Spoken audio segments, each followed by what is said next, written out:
Morning, welcome back to my channel কৌশটুলিতে তোমাদের সবাইকে স্বাগত। অনেক অনেক ভালোবাসা জানিয়ে আবার নতুন সকালে নতুন ভিডিও নিয়ে হাজির হলাম। এখন সকাল সকাল রেডি হয়ে গেছি, এখন যাচ্ছি এক্সরে করাতে। এক্সরে করিয়ে আসি, তারপরে আবার বিকেলবেলা ডাক্তার দেখাবো। 2-3 বার তো হয়ে গেল পটি, দেখি। ময়লার গাড়িও চলে এসেছে। চলো আবার পরে দেখা হচ্ছে, এসে কি রান্না করি না করি সবটা শেয়ার করবো, তার জন্য ব্লগটা এন্ড অবধি দেখতে হবে। চলো চলে এসেছি, এবার ভেতরে ঢুকি, দেখি কতক্ষণ হয়। আর দাদা ভাই ওই যে বাইক রাখছে।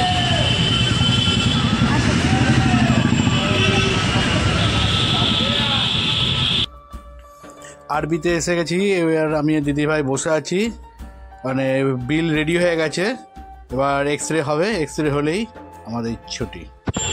এই এখন আমাদের হয়ে গেছে, আর প্লেট দিয়ে দিয়েছে, রিপোর্টটা মেলে পাবি দিয়ে দেবে হোয়াটসঅ্যাপে।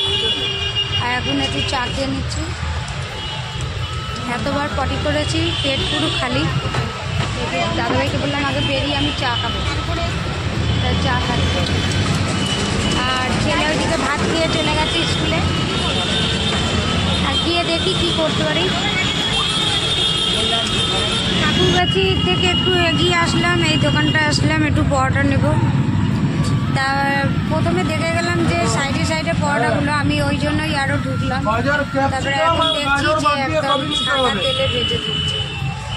চলো ঢুকে পড়েছি, আর নিয়েই যাই পরোটা। 3টে 20 টাকা নিয়ে যাচ্ছি, খাবো, খেয়ে আবার ওষুধ খেতে হবে। ঘুরে কাটায় 11:05। চলে আসলাম ঘরে। তোমাদের তো দিদিভাই দেখালো, পরোটা কিনলাম, পরোটা আর হচ্ছে দিদিভাই এসে চা বানালো, এই পরোটার চা। আর আমি আসার সময় একটু মাছ কিনে আনলাম। এটা পরোটা না লুচি?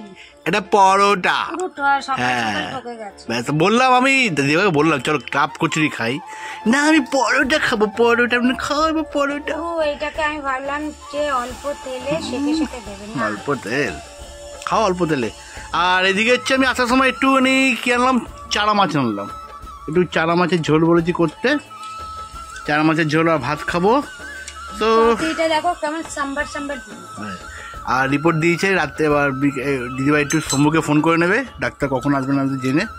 আচ্ছা রিপোর্টটা দেখে আনি, দেখি ডাক্তার কি বলে। তো গাইস তোমরা আমাদের সঙ্গে থাকো, আমাদের পাশে থাকো। আর টিফিন আশা করছি সবারই হয়ে গেছে, আমাদেরও হয়ে গেল। চলো বাই। দেখো বিল্ডিংয়ে একটা বিয়ে হয়েছে কালকে, তো আজকে নতুন বউ এসেছে। আর কালকে এখানে আমাদের নিমন্ত্রণ আছে বরযাত্রী, সরি মানে বউ হাতে।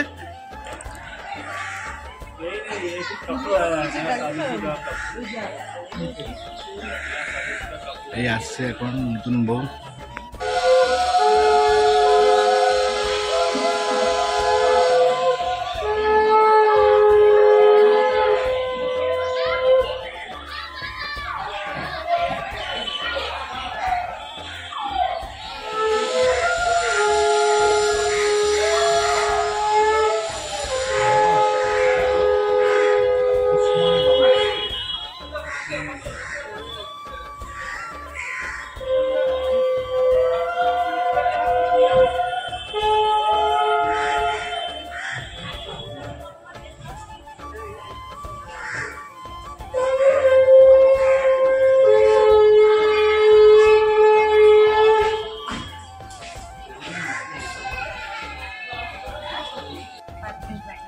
দেখতে দেখতে দুপুর গড়িয়ে গেল, 2:05 বাকি। দেখো দুপুরে খাবার এসে গেছে, ভাত আছে আর মাছ ভাজা আছে, এদিকে বেগুন ভাজা, সাদা আলুর তরকারি আর ডাল।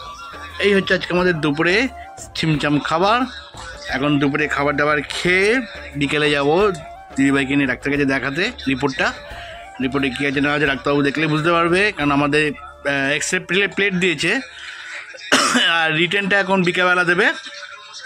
তো ডাক্তারবাবুকে প্লেটটা দেখিয়ে ওষুধটা নিয়ে আসি, তখন তোমাদের সাথে পরে আবার বলবো কি বললো না বললো। তো তোমরা স্কিপ না করে দেখতে থাকো। যাচ্ছি আমি আর দাদাভাই।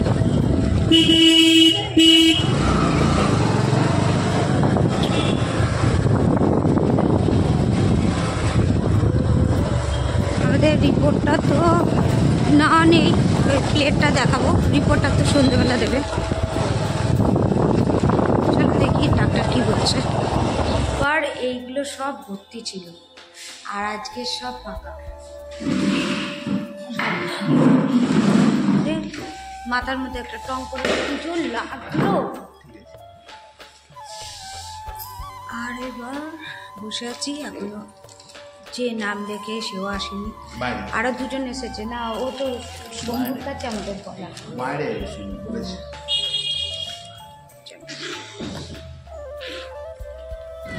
ডাক্তার দেখানো হয়ে গেছে, এবার যাচ্ছি ওষুধ নিতে। যেখান থেকে ওষুধ নিই দোকানটা বন্ধ, হয়তো উনি চা খেতে খেতে দোকান খুলে রেখে গেছে, মানে বাইরে থেকে তালা দিয়ে রেখেছে, লাইট টাইট সবই জ্বালা, হয়তো চাটা খেতে গেছে। তা দাদাভাই বললো চলো মেড প্লাস থেকেই নিয়ে নিই। তা আমাদের এখানে মেড প্লাস আছে, ওখান থেকে আবার নিচ্ছি। তা যা বলেছে সেটা বাড়ি গিয়ে বলছি, এখন বলছি না রাস্তার মধ্যে। তার জন্য আবার দেখো তোমরা কে এসেছে, আমাদের মনু মামা। মনুয়া কি করতে এসেছো? বিয়ের নিমন্ত্রণ করতে তোমাকে কেউ বলবে শ্বশুর? তুমি কদিন পর শ্বশুর হবে। হ্যাঁ, এই যে মামা দিচ্ছে তোমাদের দাদাভাইকে, বিয়ের নিমন্ত্রণ করলো। কাঠটা ভালো হয়েছে। আচ্ছা কবে গো মামা?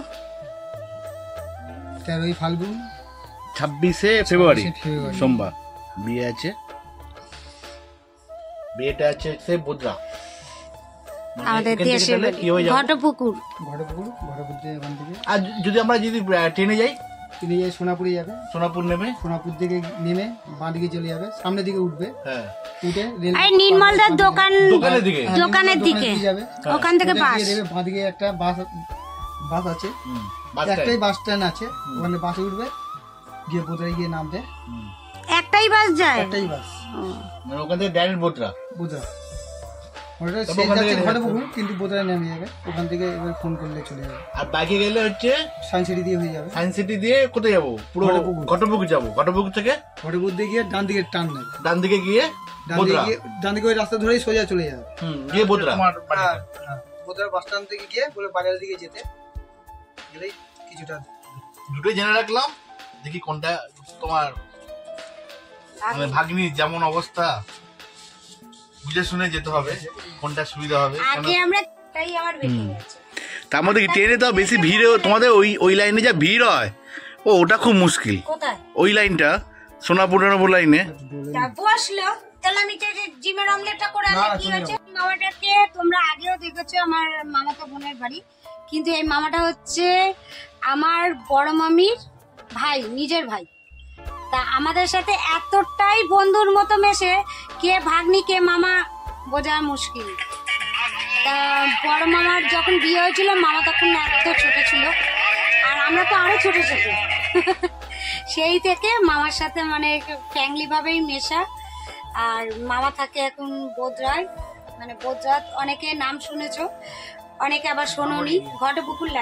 ঘটপুকুর লাইন থেকে একটু যেতে হবে। তা আমি গেছিলাম কোন ছোটবেলায়, আবার যাব, দেখি যদি সব ঠিকঠাক থাকে তাহলে যাব, সেটাই মামাকে বলছিলাম। এই তো অবস্থা, চলো আবার পরে দেখা হচ্ছে তোমাদের সাথে। মামা বেরিয়ে যাচ্ছে নিমন্ত্রণ করে, তো খেতে দিলাম হচ্ছে চা আর মুড়ি সঙ্গে চপ।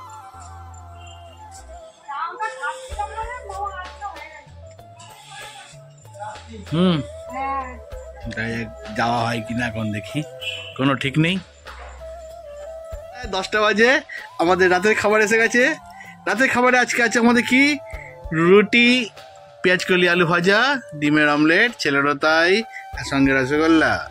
এটা হচ্ছে আজকে আমাদের রাতের খাবার। দেখো সবাই খেতে বসে গেছে, ছেলেও মন দিয়ে খাচ্ছে। তো আমরা এখন খাওয়া দাওয়া করে নিই। আর ডাক্তার তো দেখিয়ে আসলাম, তোমাদের দিদিভাই বলেছো তো যে কি হলো না হলো। আবার দেখা হবে কালকে সকালে নতুন কোনো ব্লগ নিয়ে। কালকে একটা বিয়ে বাড়ি আছে, সেখানে যেতে হবে। দেখা হবে কালকে। ততক্ষণ ভালো থাকো। না বলেছি স্পাইনাল কর্ডটা বেঁকে গেছে, বলেছি।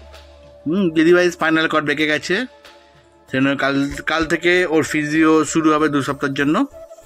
তো ফিজিও করার পর ডাক্তার আবার রিপোর্ট দেখবে কেমন আছে না আছে। তো ভালো খাও, সুস্থ থাকো, আবার দেখা হবে কালকে। আর আমাদের এইভাবে সাপোর্ট করো। Tata, good night. Good night.